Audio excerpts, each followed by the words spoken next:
நலம் தரும் திதிகளும் அவற்றின் பலன்களும். சென்ற காணொளியில் சதுர்த்தி, பஞ்சமி, சஷ்டி திதிகள் பற்றி விரிவாக பார்த்தோம். இந்த காணொளியில் சப்தமி, அஷ்டமி, நவமி திதிகளின் பலன்களை பற்றி தெளிவாக பார்க்கலாம் வாருங்கள். சப்தமி திதி இந்த திதியின் அதிதேவதை சூரிய பகவான் ஆவார். இந்த தினத்தில் 7 குதிரைகள் பூட்டிய ரதத்துடன் உள்ள சூரியனை வழிபடுவது சிறப்பான நன்மைகளை தரும். தொலைதூர பயணம் மேற்கொள்ள உகந்த திதி இது. புதிய வாகனம் வாங்கலாம்.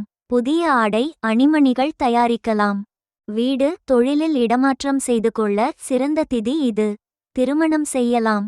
புதிய இன்னிசை சங்கீத வாத்தியங்கள் வாங்கலாம். அஷ்டமி திதி இதன் அதிதேவதை ருத்திரன் எனப்படும் சிவபெருமான் ஆவார்.